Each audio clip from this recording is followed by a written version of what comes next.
Hey, what's up, nerds? It's Paul at Radio Free Hammer Hall. Today we got the preview of the Scourge of Ghyran rules for Slaves to Darkness, and I wanted to take a spin through because I am super excited about this. I'm loving it, and I hope you love it too. To start off, we get two new battle formations to add to the pack. The first one is not bad, but not really my choice, I don't think. You pick once per turn in your hero phase, you pick a friendly Warriors of Chaos unit, and it basically gets to share its pledge of chaos with two or up to two friendly Dark Oath units that are wholly within 12 inches of that unit until the start of your next turn. So this is interesting because Dark Oath has some potential. Part of the problem, though, is that it wants to be a horde army, but your max unit size is not very high. So being able to spread out multiple marks, kind of getting like 3 for 1, um, it it lets you have more flexibility with the marks, and it lets you get marks out a lot further. Flexibility wise, I think, as I said, this is even more important because not only can you dial up which marks you want on demand for whichever unit that you're marking this turn, it's also going to be able to, once you get into the second, third, fourth battle round, if you have different marked units, you'll kind of be able to choose which mark you want for that turn to go onto your Dark Oath guys. So, perhaps you really need to make a charge and you mark something Slaanesh and get, some Slaaneshi Dark Oath. Or if you want extra attacks, you go with Khorne and you get, 3 units instead of just 1. And then Nurgle, of course, to get you that ward save. Where this doesn't really help is with Tzeentch, because the Tzeentch ability is only once per turn, so you'd have to just synergize with something else.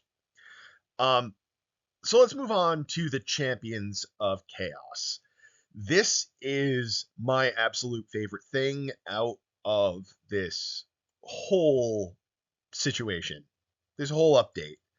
This is just a battle formation that gives you +2 attacks to all of your friendly non-monster Slaves to Darkness heroes across the board. Everybody. I'm gonna have to do a video just on which units this is gonna be the most fun and interesting on. You already have some decently fighty units in Slaves to Darkness, and this makes them even more fighty. I love it. One of my favorite things in Age of Sigmar to do is to have a little combat hero that runs up the board and causes havoc. And now we already had some that did a decent amount in Slaves to Darkness. Now we've really, really got some interesting options with this. So I need to go do some Math Hammer, and I will come back to you with a video later on that dives deep into what we can do with Champions of Chaos. But considering that overall your ability, your battle formations are not that great in Slaves to Darkness, this feels like the new auto pick unless you're doing something specific and tricky. I just really like it a lot. All right, let's move on. Artifacts of Power. So, up first, the Amulet of Chaos. You pick a visible enemy unit within 12, then a Dark Oath infantry unit that is in combat with that enemy unit to be the target. The enemy unit takes D3 mortals on a 2+, and then you return that many slain models to the friendly Dark Oath infantry unit. So it's kind of like leeching life off of the enemy. It's another decent buff for Dark Oath, although our battle formation that we had before kind of competes with the other Dark Oath battle formation that we already have that lets you return destroyed units. So I don't know which one ultimately you'll pick, but the Amulet of Chaos, I think, synergizes nicely with the other Scourge of Ghyran um, Dark Oath subfaction that we have. So that, you've got marks, and now your units will also be sticking around for a bit longer. But that said, then we have the Varanite Shackle, which also is something that will work really nicely with your Dark Oath guys. So all of your friendly non-Warriors of Chaos Slaves to Darkness units have a 6+ ward while they're wholly within 12 of the hero with this artifact. So that then stacks with the Nurgle mark, which gives you a 6-up, or gives you a 6-up ward, but then gives you a 5-up ward if you already have a 6-up ward. In addition to that, the question that I have is like an FAQ question, whether if you then move outside of this bubble with a Nurgle unit, if it then does it go back to a 6-up ward, or does it just keep that 5-up ward forever? I don't know the answer to that. There might be an FAQ on it already. I don't really know. The other great thing here is using this in conjunction with your subfaction to basically have two of your Dark Oath units now getting that Nurgle mark and having a 5-up ward. It actually can kind of create a Dark Oath tar pit, because you can just create lots and lots of bodies with Dark Oath. You can put like 200 models on the table if you're running lots and lots of Marauders. So combining this in gives you the ability to kind of switch on a tar pit out of all of that. So I like it. It's interesting. It's only non Warriors of Chaos units, so it's not your staple stuff that most people are going to run most of the time. So I think this is just going to get picked for a Dark Oath themed sort of army, and this is going to compete quite a lot with the Amulet of Chaos. I like both of them for a Dark Oath army, although I'm not personally that excited about putting like a couple hundred models on the board. So that is certainly for somebody else. Back to just the Amulet of Chaos for a second. This is returning slain models. So with Gunner Brand, this lets you Brand's Oathsworn are 3 health models each, and can throw around a decent amount of damage. So this is potentially letting you bring a lot more back with that one particular unit. Finally, Head of the Unworthy. If a friendly Slaves to Darkness hero with any Dark Apotheosis points is destroyed, give that unit 8 Dark Apotheosis points, which then allows them to spawn into a Demon Prince, which is just fantastic. I love it.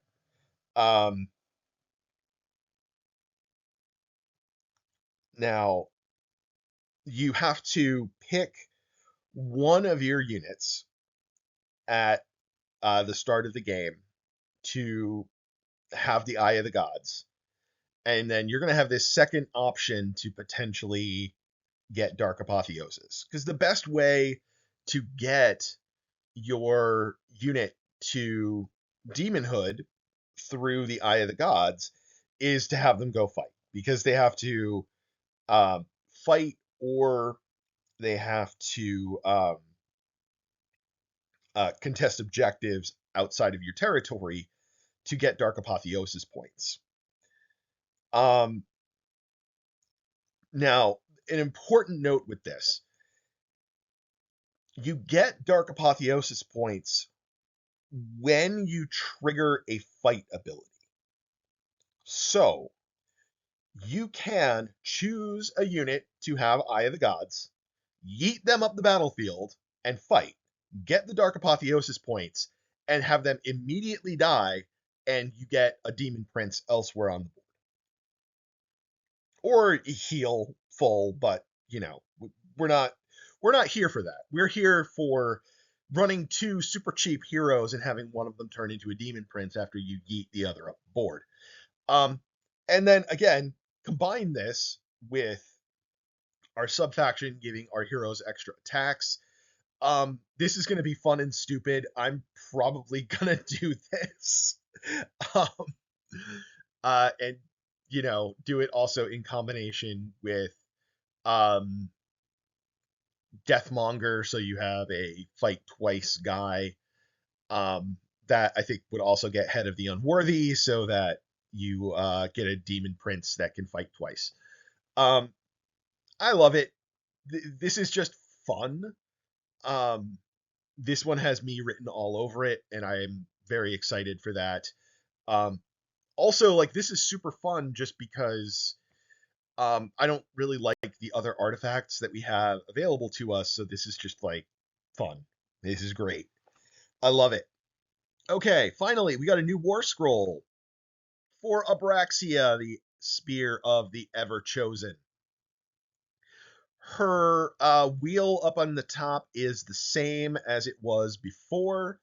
Um, what we got on the stat line is a boost to both of these weapons profiles, because we got rid of that spear mutation that was going to potentially give you +1 damage on her spear, and then potentially, if you roll a 6 on it, getting crit mortal. What we have instead is that +1 damage built into the spear to begin with, and we lose the potential for crit mortal, but that was only on a 6 anyway, so that didn't happen that often. She keeps her anti-hero +1 rend and her charge +1 damage. So she is very frequently now going to be throwing around 4 damage on that. And also on the claw attacks, it got +1 to wound and +1 to rend. So she is going to be a combat powerhouse now. She is more points than her current version, but hey, uh, it feels worth it. Also, her whole war scroll, other than that, also changed. So just kind of take that etch a sketch in your brain and shake it out, because we got all new abilities. Unstoppable Invasion. Um, when she charges, you pick an enemy unit within 1 inch. You inflict D3 mortals on that target. Not a 2-up D3, just automatically D3. Then you roll 2d6, and you can move that distance equal to the roll passing through models in the target unit. So the one that got the D3 mortals. And then you just have to end the move in combat. So this basically lets you like double charge through somebody. Your chaff and your screens suddenly do nothing. This happens in the charge phase as well, by the way. So, um, you know, it really is kind of like a double charge. Champion of the Undivided. Um, you pick a friendly, non-unique Slaves to Darkness unit that within 12 that does not have a pledge to chaos, um, and it gets +1 rend to their melee weapons while they are contesting an objective you don't control. And of course, you don't control an objective until like the very last thing of the turn. So this is you charge onto an objective you don't control yet. And now you're contesting it, but you are not controlling it. and you get that +1 rend. Same thing again on the Unending Will to Conquer. When she's contesting an objective you don't control, she heals D6. So basically, if she charges onto an objective that you don't control this turn, she gets to heal D6 at the end of the turn. And then her Mutative Spear, you pick an enemy unit that had damage points allocated to it this turn by this unit's combat attacks, and that unit has a maximum control score of 1 this turn. So it's going to be very easy with her to push enemies off of objectives. I like this a lot. This was not on my bingo card for which unit would get an upgraded War Scroll, but it is one that really needed it, and I'm very happy about it. So I'm excited. I love this. I'm going to go do some math on some heroes to have fun with those.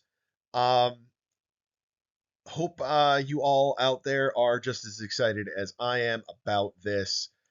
This is going to be a fun season. This is like Paul gets to have fun for a year doing silly stuff with heroes. So that's going to be it for now, guys. I will talk to you all later.